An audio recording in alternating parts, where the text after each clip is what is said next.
नमस्कार। डेट के प्रहार में आप सब दर्शकों का बहुत बहुत स्वागत है और मैं हूं अनिल शर्मा। शुरुआत करना चाहेंगे जम्मू कश्मीर की बड़ी खबरों के साथ। और जिस तरह से आज बजट सत्र की बात करते हैं तो बजट सत्र को लेकर अभिभाषण की सबसे पहले शुरुआत जो है वो राष्ट्रपति द्रौपदी मुर्मू की बात करें तो उनकी तरफ से की गई, और जिसमें जम्मू कश्मीर को लेकर भी उन्होंने साफ तौर पर जिक्र किया है। और देश की अगर हम बात करते हैं, अखंडता की बात करते हैं और किस तरह से देश की अगर हम पूरी तरह से बात करें तो वो पूरी तरह से आज अपने अभिभाषण में जो है वो साफ तौर पर जिक्र करते हुए नजर आए हैं। उन्होंने साफ तौर पर कहा कि जम्मू कश्मीर को लेकर और इसके साथ साथ मैं आज इस सत्र के माध्यम से देशवासियों का आभार व्यक्त करती हूं। और उन्होंने लगातार 2 बार एक स्थिर सरकार को चुना है। मेरी सरकार ने देश के सदैव सर्वरूप रखने को जो है नीति रूप से जो है उन्होंने स्वीकार करने को लेकर जो है साफ तौर पर जिक्र किया है। और इसके साथ साथ सर्जिकल स्ट्राइक को लेकर आतंकवाद पर कठोर प्रहार जो है वो यहां पर देखने को मिल रहा है। और उसको साथ साथ एलओसी और एलएसी पर पूरी तरह से सरकार और भारतीय सेना किस तरह से मुंह तोड़ जवाब जो है वो देती हुई नजर आ रही है। और अनुच्छेद 370 हटने को लेकर और 3 तलाक को लेकर जो है आज राष्ट्रपति जो है अपने अभिभाषण में जो है वो साफ तौर पर जिक्र करती हुई नजर आई हैं, जिसमें नॉर्थ ईस्ट की लेकर जो सीमावर्ती क्षेत्र हैं उनको लेकर भी उन्होंने जिक्र किया है। और कि किस तरह से इस बजट सत्र से पहले जब अभिभाषण शुरू हुआ कि किस तरह से देश के अंदर अगर हम देखते हैं जो देश के अंदर पूरी तरह से चल रहा है उसका साफ तौर पर जिक्र करते हुए नजर आए हैं। जिसके चलते जब यह अभिभाषण समाप्त हुआ और जिस तरह से समाप्त होने के बाद क्या कुछ वहां पर जो है लगातार जो विपक्षी दल वहां पर पहुंचे हैं वो किस तरह से इस पर तंज कसते हुए नजर आए हैं। और इसके साथ साथ जब राष्ट्रपति की अगर हम जिक्र कर रहे हैं, उन्होंने जब जिक्र किया जम्मू कश्मीर को लेकर, 370 को लेकर और इसके साथ साथ सर्जिकल स्ट्राइक को लेकर और इसके साथ साथ नॉर्थ ईस्ट की बात करते हैं जो सीमावर्ती क्षेत्र है वहां पर किस तरह से भारतीय सेना जो रक्षा कर रही है उसका अपना अभिभाषण के अंदर जो है वो जिक्र करते हुए नजर आए हैं। और इसके साथ साथ जम्मू कश्मीर की बात कर रहे हैं तो जम्मू कश्मीर में धारा 370 हटने के बाद जो साफ तौर पर जो है ये जिक्र किया गया है, 3 तलाक का जिक्र किया गया है और मोदी सरकार की पहचान और निर्णायक सरकार की जो है कार्यप्रणाली के साथ यह पूरा काम हुआ है। और इसके साथ साथ इस समय उन्होंने नॉर्थ ईस्ट की बात कर रहे हैं और उसके साथ साथ विकास को लेकर उन्होंने अपना अभिभाषण में जिक्र किया। और क्या कुछ पूरा रहा है इन 8 से 9 सालों के अगर जिक्र करते हैं, इन पूरे जिक्र को लेकर जो है आज अपने अभिभाषण के अंदर जिक्र करते हुए नजर आए हैं। राष्ट्रपति की बात करते हैं तो उन्होंने साफ तौर पर आज जिस तरह से पूरे देश को अपने अभिभाषण के साथ जो है पूरे देश को संबोधित किया और जिस तरह से जब संबोधित किया जा रहा था और उसके उपरांत अगर हम बात करें कि यह अभिभाषण जब समाप्त होने के बाद अब लगातार जो विपक्षी दल जो है इस पर अब हमला बोलते हुए नजर आए हैं। मल्लिकार्जुन खड़गे की बात करते हैं, उन्होंने साफ तौर पर कहा कि हम इस बजट सत्र के जो दौरान जो है वो वहां पर नहीं पहुंच पाए हैं। उन्होंने साफ तौर पर कहा कि मैं माफी चाहता हूं, मगर जिस तरह से यहां पर जिक्र होना चाहिए था जम्मू कश्मीर हो या फिर देश के अंदर जो इस समय देखने को मिल रहा है उसको लेकर भी उन्होंने साफ तौर पर सवालिया चिन्ह उठाए हैं। और अन्य विपक्षी दलों ने भी यह साफ तौर पर कहा कि अभिभाषण जो यह देखने को मिला है उसका धन्यवाद तो जरूर किया, मगर उन्होंने ये जो विपक्षी दल है, हालांकि अन्य विपक्षी दलों की बात कर रहा हूं वहां पर जिक्र ये साफ तौर पर आप ध्यान रखिएगा, अन्य विपक्षी दलों का मैं जिक्र कर रहा हूं जिन्होंने ये साफ तौर पर धन्यवाद तो जरूर व्यक्त किया अपने अभिभाषण में। जब राष्ट्रपति जब जिक्र कर रहे थे, पूरे देश को संबोधित कर रहे थे, उसमें उसके बाद जो है धन्यवाद करते हुए जरूर नजर आए हैं। मगर जब बात कांग्रेस की बात करें या फिर अन्य विपक्षी दलों की बात करते हैं तो उन्होंने तंज कसने से जो है वो पीछे नहीं हटे हैं। बेरोजगारी के मुद्दे को लेकर और चीन के मुद्दे को लेकर या फिर इसके साथ साथ अन्य मुद्दों की बात करते हैं, बेरोजगारी के मुद्दे को लेकर उन्होंने ये कहा कि इस सत्र में जो है इन सब मुद्दों को जो है एक बार फिर से उजागर किया जाएगा और किस तरह से क्या कुछ पूरा रहेगा अब इस बजट सत्र के अंदर देखने को मिलेगा। मगर सवाल यह है कि इस बजट के सत्र के अंदर क्या कुछ पिटारे खुलते हैं वो एक देखने वाला समय होगा। हालांकि जब राष्ट्रपति यहां पर पहुंच रहे थे और किस तरह से यह काफिला उनका यह नजर आ रहा है, मगर उसके बाद जब अभिभाषण हुआ और ये सब तस्वीरें देखने को मिली, अब लगातार जो विपक्षी दल है वो इस पर पूरी तरह से इस अभिभाषण के बाद जो है हमला बोलते हुए नजर आ रहे हैं। ये तस्वीरें लगातार हम आपको दिखाने की कोशिश कर रहे थे और स्क्रीन के माध्यम से हमने आपको दिखाया कि क्या क्या कुछ राष्ट्रपति द्रौपदी मुर्मू की बात करें तो उनकी तरफ से कहा गया और ये लगातार हम आपको दिखाने की कोशिश करते हैं। बढ़ते हैं अगली खबर की ओर और अगली खबर की शुरुआत जो है वो जम्मू कश्मीर के हवाले से शुरू करना चाहेंगे। कि जम्मू कश्मीर के अंदर किस तरह से रिजर्व कैटेगरी के एम्प्लॉयज की बात करते हैं तो आतंकी हमले में शहीद हुई रजनी बाला की बात करते हैं तो किस तरह से उनकी सपुत्री समेत कई परिवार जो है जम्मू कश्मीर के उप राज्यपाल मनोज सिन्हा के भवन के बाहर पहुंचे और किस तरह से जोरदार प्रदर्शन देखने को मिल रहा है। और उनकी सपुत्री की बात करें तो कुछ देर पहले वहां पर पहुंची थी और जिस तरह से जोरदार आज प्रदर्शन देखने को मिला और सरकार से गुहार लगाई गई है और इसके साथ साथ किस तरह से वो प्रदर्शन करते हुए नजर आए हैं और मीडिया का भी आभार व्यक्त करते हुए नजर आए हैं, जिसमें उन्होंने कहा कि लगातार 8 से 9 महीने बीत चुके हैं कि यह प्रदर्शन जारी है और सुरक्षित स्थानों की मांग की जा रही है और सैलरीज की मांग की जा रही है। और इसके साथ साथ आज उन्होंने ये कहा कि जिस तरह से नई एडमिशन जो है वो अब खुल चुकी हैं, बच्चों के जो इस समय कार्य स्कूल के अंदर जो नई शिक्षा का उत्थान होना है वो भी उसको लेकर चिंतित हो चुके हैं और बुजुर्ग परिवार हैं, किस तरह से उनका जिंदगी का गुजर बसर चलेगा। हालांकि जो सैलरीज को पूरी तरह से अभी रोक कर रखा गया है उसको लेकर भी उन्होंने जिक्र किया है। क्या कुछ उनकी तरफ से कहा गया है आइए वो भी सुनवाते हैं और हमारे साथी ग्राउंड जीरो से भी जुड़ेंगे और रितिका से भी और सवाल लेना चाहेंगे। क्या कुछ उनकी तरफ से कहा गया है पहले वो हम आपको सुनवाते हैं। मैं पहले अपने मीडिया भाई बंधुओं का शुक्रिया करती हूं कि जो 8 महीने से डॉक्टर भीमराव अंबेडकर चौक में हमारी कवरेज करने के लिए आते रहे हैं। हम 8 महीने से एक पीसफुल प्रोटेस्ट कर रहे हैं। आप मीडिया भाई इस चीज का सबूत हो कि हम अपने गेट से आज तक बाहर नहीं निकले। 8 महीने में हम गेट से बाहर नहीं निकले। अगर हम आज बाहर निकले हैं उसका कारण ये है कि आज हम प्रोटेस्ट के लिए नहीं आए हैं। आज हम जस्ट एक मैसेज देने आए हैं एलजी साहब को कि एलजी साहब अगर आप ट्रांसफर पॉलिसी को लेके सीरियस हो, अगर आप ट्रांसफर पॉलिसी की जो कमिटमेंट हमारे साथ हुई थी आज से 7 महीने पहले उसको लेके सीरियस हो तो फिर आपने हमारी सैलरी क्यों बंद की है?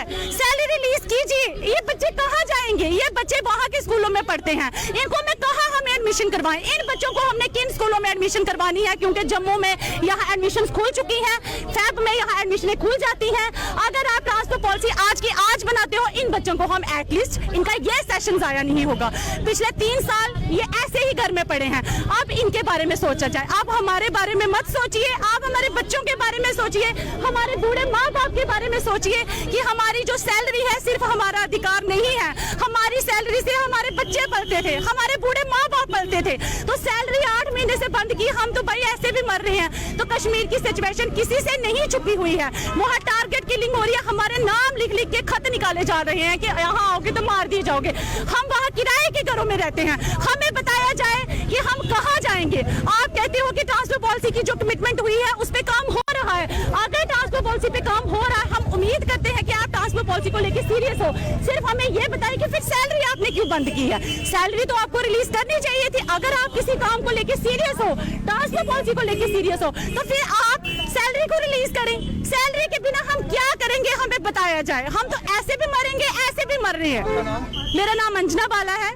मैं पहले तो आपने देखा कि किस तरह से कर्मचारी जो है वो सरकार से गुहार लगाते हुए नजर आए हैं। हालांकि उनका यह साफ तौर पर कहना है कि अगर हम कश्मीर घाटी जाते हैं कि आगे खाई और पीछे कुआं, इस तरह की वो जिक्र करते हुए नजर आई हैं। हालांकि अब हमारे साथ ग्राउंड जीरो से रितिका ज्वाइन कर चुके हैं। रितिका, क्या कुछ पूरा अपडेट है? राज्य भवन के बाद घेराव किया गया था और जोरदार प्रदर्शन देखने को मिला है और आतंकी हमले में शहीद रजनी बाला जी के अगर हम जिक्र करते हैं तो उनकी सपुत्री यहां पहुंची हुई थी, उनके हस्बैंड वहां पर पहुंचे हुए थे और अन्य परिवार भी वहां पर पहुंचे हुए थे। क्या कुछ उन्होंने कहा है और क्या कुछ उपराज्यपाल की तरफ से या फिर वहां पर कौन पहुंचे थे और उनकी तरफ से क्या कुछ कहा गया है?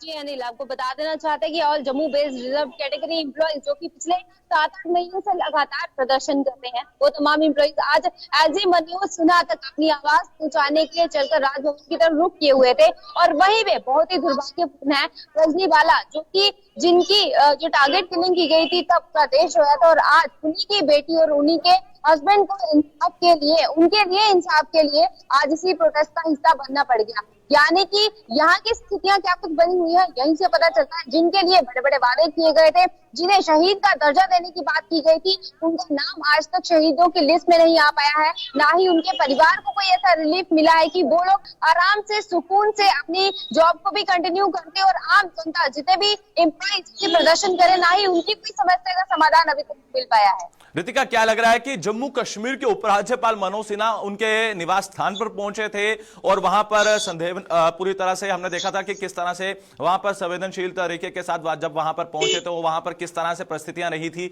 उस समय क्या हुआ था, वो सब पूरा देश जानता है। और उसके बाद जम्मू कश्मीर के उपराज्यपाल वहां पर पहुंचे और उन परिस्थितियों को भी हमने देखा, पूरी तरह से ग्राउंड जीरो से हम देख रहे थे। मगर उसके बावजूद भी दिलासा दिया गया था कि परिवार के अंदर कुछ राहत देखने को मिलेगी। क्या उसके बाद कुछ जब आपकी उनके हस्बैंड के साथ बातचीत हुई हो या फिर उनके सपुत्र के साथ कोई बातचीत हुई हो आज? अभी भी आप देख सकते हैं शहीद रजनी है, उनकी बेटी भी हमारे साथ मौजूद है, उनके हस्बैंड भी हमारे साथ मौजूद है। इस बात का जवाब मैं इन्हीं से लेना चाहूंगी। सर, जब एलजी मनोज सिन्हा आपके पास गए थे, बड़ी बड़ी बातें की गई थी कि आपके फेवर में क्या कुछ कार्य किया गया है या तमाम एम्प्लॉइज के फेवर में क्या कुछ कार्य किया है?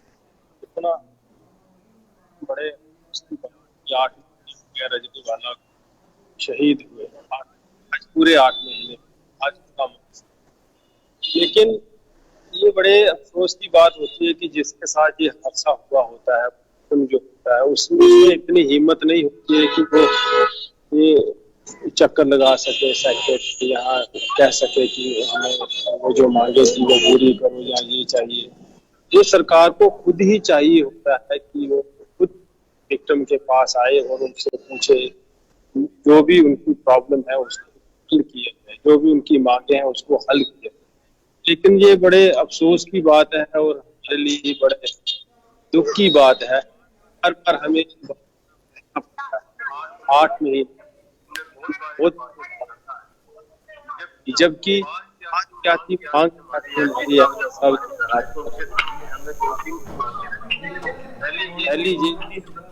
सैलरी रजनीवाला की जैसे चल रही है वो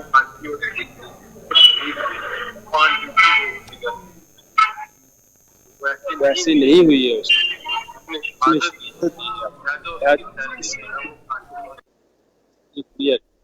जो पहले गवर्नमेंट वहाँ ये प्रोविजन था कि अगर ऐसा केस होता है उसकी सैलरी जो है वो कंटिन्यू रहेगी, लेकिन पता नहीं क्यों जैसे सरकार ने आके क्यों इसको बंद कर दिया है। रितिका, एक सवाल करना चाहूंगा, इनसे पूछिएगा। रजनी बालाजी की सपुत्री यहाँ पर मौजूद है और हमारे साथ इस समय एक्सक्लूसिव उनके परिवार जो है वो बातचीत करने के लिए मौजूद है। इनकी सपुत्री से सवाल करिएगा ये कि इस समय जो सरकार ने आश्वासन दिया था, क्या उस आश्वासन पर खरी उतर पाई है? एलजी साहब ने ये अनाउंस किया है कि जहाँ रजनी बालाजी पोस्टर थी उस स्कूल का नाम रजनी बाला के नाम, शाम को ही मैं लिस्ट देख रहा था। रितिका, क्या आप हमारी आवाज सुन पा रहे हैं? इनके नाम जी सवाल हो रहा है। रितिका, सवाल ये है कि जिस तरह से ये कह रहे हैं कि स्कूल का नाम रजनी बालाजी के नाम से रखना जाना था, उनकी सपुत्री से सवाल करिएगा कि जो सरकार ने दावे किए थे बात रखने के और पूरे साथ रहेंगे, क्या वो उस तरह से सरकार खरी उतर पाई है? उनकी सपुत्री से पूछिएगा। जी बिल्कुल, मैं एक सवाल आपसे भी पूछना चाहूंगी, क्योंकि गवर्नमेंट की तरफ से बड़े बड़े वादे किए गए थे, क्या वो वादे पूरे किए गए हैं? क्योंकि आप परिवार के लोग हैं, आपको ज्यादा पता है। उनमें से अभी तक एक भी वादा पूरा नहीं हुआ। जैसे कि हमारी डिमांड थी कि उनको शहीदी का दर्जा मिले और उनकी फुल सैलरी है, लेकिन इनमें से कोई भी डिमांड पूरी नहीं हुई। और जो लोग प्रोटेस्ट में बैठे हैं कि इनकी ट्रांसफर पॉलिसी बने, ये इससे भी कोई गौर नहीं हुआ, इससे भी कोई काम नहीं। तो जैसे कि आपने सुना, यहाँ पे बातें तो बड़ी बड़ी की गई थी, परंतु ना ही रजनी बालाजी के परिवार को अभी तो कोई सहूलियत दी गई है और ना ही बाकी के रिजर्व कैटेगरी एम्प्लॉइज को लेकर अभी तक कोई समाधान निकालने की तरफ कोई रुख होता हुआ दिख रहा है। तो ये हालात है जम्मू कश्मीर के। रितिका, एक आखिरी सवाल उनकी सपुत्री से करिएगा कि आतंकवाद को लेकर क्या मुंह तोड़ जवाब देना चाहेंगे? जो टेरर अटैक होते हैं या जो टारगेट किलिंग होती है, टेररिस्ट ही उसके पीछे जिम्मेदार होते हैं। आपके हिसाब से क्या मुंहतोड़ जवाब उन आतंकियों को दिया जा सकता है या दिया जाना चाहिए? मैं तो क्या ही बोल सकती हूँ, वो तो ऊपर वाला देखेगा जो उन्होंने गलत काम किया है, उसका उनको जो फल है वो तो उनको बाद में जाके मिलेगा। हमारे आर्म्स की अगर हम बात करें, हमारी फोर्सेस की अगर हम बात करें, उनकी तरफ से भी आपको क्या लगता है किस तरीके से नकेल कसी जा सकती है? कि प्रॉपर सिक्योरिटी मिले, वहाँ के लोगों को एकोमोडेशन मिले, सिक्योरिटी मिले, तो शायद इन सब छोटी छोटी चीजों से हम इन सब चीजों को बचा सकते हैं। तो जैसे कि आपने सुना, यहाँ पे एक ही मांग है, जस्टिस की आवाज जो है वो बुलंद आवाज हमें यहाँ पे सुनाई दे रही है। एम्प्लॉइज लगातार अपनी ट्रांसफर पॉलिसीज को लेके यहाँ पे बात को आगे रख रहे हैं। उनकी सैलरी जो रोक दी गई है, काफी ज्यादा महीने हो चुके हैं सैलरीज को रोके हुए, और बच्चे स्कूल नहीं जा पा रहे हैं। उन तमाम एम्प्लॉइज के यही मांगे लेके आज एलजी मनोज चलिए रितिका, बहुत बहुत शुक्रिया आपका, बहुत बहुत शुक्रिया। और एक्सक्लूसिव बातचीत में उनके सपुत्री ने एक बड़ा बयान दिया है। उन्होंने साफ तौर पर कहा है कि आतंकवाद को मुंह तोड़ जवाब जो है वो हमारी भारतीय सेना जरूर देगी। और इसके साथ साथ उनका यह साफ तौर पर कहना है कि जिस तरह से हमें आर्म फोर्स पर पूरी तरह से भरोसा है और जिस तरह से ये आतंकियों को पूरी तरह से उनके अंजाम तक जो है वो पहुंचाया जाएगा। हालांकि भगवान पे उन्हें भरोसा है, उन्होंने इस तरह से साफ तौर पर उनकी सपुत्री करती हुई नजर आई है। मगर देश इस समय सरकार की बात करते हैं और देश जो इस तरह से मजबूत होता हुआ नजर आ रहा है और सरकार पर सवाल चिन्ह जरूर उठाए हैं। सरकार ने जो आश्वासन दिया था, जो वादे किए थे, मगर सरकार उस पर खरा उतरती हुई नजर नहीं आई है। और स्कूल का नाम जिस तरह से रखा जाना था और जो वादे यहां पर किए गए थे जम्मू कश्मीर के ऊपर राज्यपाल की तरफ से, वो जमीनी सतह पर खरे होते हुए नजर नहीं आए हैं। हालांकि उन्होंने ये भगवान पर जरूर भरोसा जताया है कि आतंकियों को उनके अंजाम तक जो है वो पूरी तरह से भगवान पर भरोसा है कि उनको अंजाम तक हमारी सरकार जरूर पहुंचाएगी। मगर ये चीज जरूर कहते हुए नजर आए हैं कि जिस तरह से सरकार को कार्य करना चाहिए था वो तब्दीली जमीनी सतह पर देखने को नहीं मिली है। और इसके साथ साथ उन्होंने ये कहा कि सुरक्षित स्थानों की मांग करने को लेकर भी ये साफ तौर पर जो है वो करते हुए नजर आए हैं। हालांकि अन्य परिवार भी वहां पर पहुंचे थे, जिसमें साफ तौर पर देखने को मिला है कि जम्मू कश्मीर में जिस तरह से अभी भी जो है उन मांगों को जो है अनसुना साफ तौर पर करते हुए नजर आ रहे हैं। वहीं पर बढ़ते हैं अगली खबर की ओर और अगली खबर की शुरुआत जो है वो जम्मू कश्मीर के हवाले से आपको बता दें कि लगातार जम्मू कश्मीर में सड़क हादसे जो है वो थमने का नाम नहीं ले रहे हैं और आए दिन जम्मू कश्मीर में हादसों का केंद्र बनता हुआ नजर आ रहा है और ये हादसे लगातार बढ़ते हुए नजर आ रहे हैं। और जम्मू कश्मीर की बात करते हैं कि आखिर इस पर कब रोक लगाई जाएगी। और जम्मू कश्मीर के उपराज्यपाल मनोज सिन्हा जी की तरफ से यह कहा गया था कि इस पर एक पॉलिसी बननी चाहिए और जल्द से जल्द जो है इस पर रोकथाम लगनी चाहिए, मगर ऐसा देखने को नहीं मिल रहा है। हालांकि कुछ देर पहले पनामा चौक में एक हादसा पेश आता है जिसमें एक व्यक्ति की जो है वो मृत्यु हो चुकी है। हालांकि नौजवान वो व्यक्ति था। हालांकि हादसों का अभी पूरी तरह से कारण जो है वो पता नहीं चल पाया, जिसके कारण आपको बता दें कि कल भी कठुआ हाईवे की बात करते हैं कि जहां पर स्कूली छात्र इंतजार कर रहे थे स्कूली बस का, मगर उस बीच जब एक तेज रफ्तार गाड़ी आती है, हालांकि यह अभी तक इसमें खुलासा हो पाया है कि झपकी लगने से यह पूरा हादसा पेश आया है। और जो भीषण सड़क हादसा कल हमने देखा कि जिसमें 10 बच्चे गंभीर रूप से घायल होते हैं, जिसमें एक बच्चे की मृत्यु हो जाती है और उसके बावजूद ये 10 बच्चे जिनका इलाज जो है अभी भी कुछ पंजाब में इलाज चल रहा है और कुछ कठुआ के अंदर इलाज चल रहा है। हालांकि 4 की हालत जो है वो अभी भी नाजुक बताई जा रही है।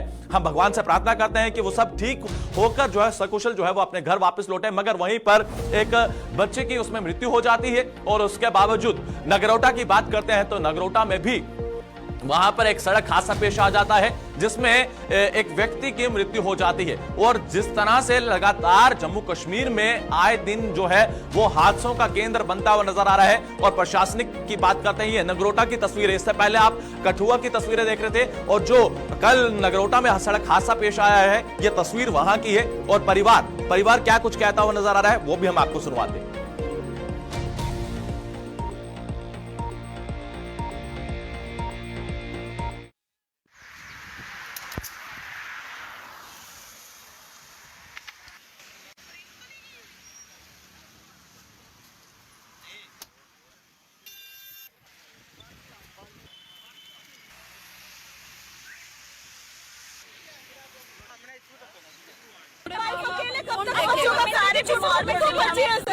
मोहिंदर, क्या कुछ अपडेट है? जिस तरह से हम देख रहे हैं कि लगातार जम्मू कश्मीर में हादसों का केंद्र बनता हुआ नजर आ रहा है, सरकार इस पर रोक नहीं लगा पा रही है। क्या लग रहा है कि कहां कमी रह चुकी है? हमने देखा कि कुछ देर पहले जब हम पनामा चौक की तस्वीरें देख रहे थे या फिर उससे पहले हम नगरोटा की बात करें, कठुआ की बात करें या फिर रामबन इलाके की बात करते हैं, क्या कुछ पूरे जम्मू कश्मीर के हालात बने हुए हैं? लगातार प्रदर्शनों का केंद्र तो हमने देखा था, मगर वहीं पर तब्दील होता हुआ हादसों का केंद्र बन रहा है। आपको बता दूं कि लगातार जम्मू शहर की बात करें तो हादसे जो है वो लगातार बढ़ रहे हैं। बीते कई दिनों से लगातार देखे हम लगातार अपने दर्शकों तक पहुंचा रहे हैं कि गाड़ी जब भी चलाएं धीमी गति से चलाएं, क्योंकि घर में कोई ना कोई आपका इंतजार कर रहा है। सुबह दिन दहलाने वाले दृश्य जो चौक से देखने को मिले, जब एक ड्यूटी पे जा रहा युवक जो है टैंकर की चपेट में आता है और टैंकर का टायर जो है उनके सर से गुजर जाता है, जिसमें उनकी दर्दनाक मृत्यु हो जाती है।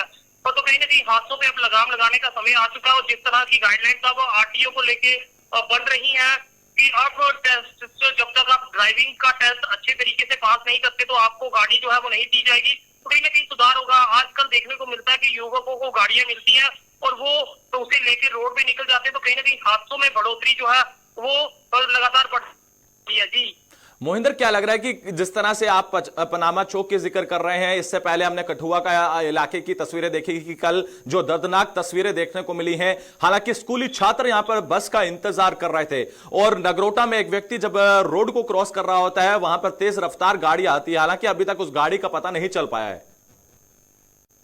जी आपको बता दें, जिस तरह से दर्दनाक हादसा जो है वो नगरोटा से पेश आया था, जिसमें 40 वर्षीय पवन कुमार की मृत्यु हो जाती है और उनके परिवार के 2 बच्चे छोटे और उनकी पत्नी अब रह गई है। तो किस तरह से गुजर बसर जो है वो उनका होगा, क्योंकि एकमात्र सहारा जो थे पवन कुमार थे। और उसके बाद जिस तरह से कठुआ का हादसा देखने को मिला है, स्कूली छात्रा जो कि 17 वर्षीय थी उसने अपनी जान गंवाई है। तो दुर्भाग्यपूर्ण रहता है कि तेज गति लोगों की जान जो है वो लेते जा रही है। कहीं ना कहीं अब ट्रैफिक पुलिस विभाग को भी सख्त कदम उठाने होंगे ताकि इन सड़क हादसों को जो है वो लगाम लगाई जा सके। जी चलिए मोहिंदर, बहुत बहुत शुक्रिया।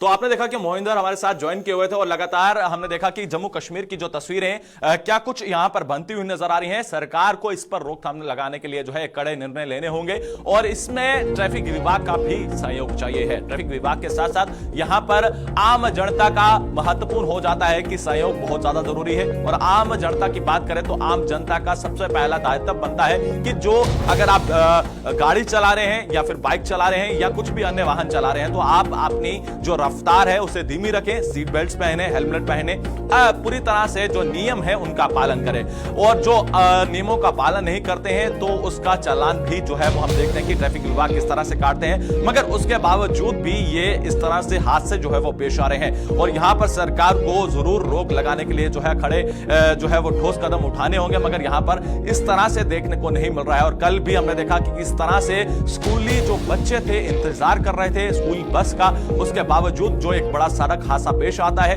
किस तरह से वो घायल होते हैं, वो तस्वीरें, दर्दनाक तस्वीरें हमने देखी, जिसमें जम्मू कश्मीर के ही अगर हम एमपी की बात करते हैं और मंत्री रहे वो भी वहां पर पहुंचे, कई बड़े नेता वहां पर पहुंचे, हमने वो भी देखा और ट्वीट भी देखे हमने। जम्मू कश्मीर के उपराज्यपाल मनोज सिन्हा ने भी उस हादसे पर दुख जताया था। मगर वहीं पर लगातार दुख जताने से जो है वो अब काम नहीं होगा, अब जो है इस पर एक कार्य करना होगा और इस पर रोक लगानी होगी। ये बड़ा महत्वपूर्ण है क्योंकि अगर इन हादसों को रोकना है तो इस पर जरूर जो है वो एक पूरी तरह से जो है एक पॉलिसी फ्रेम करनी होगी। आज के कार्यक्रम में इतना ही, कल फिर हाजिर होंगे, दीजिए इजाजत, धन्यवाद।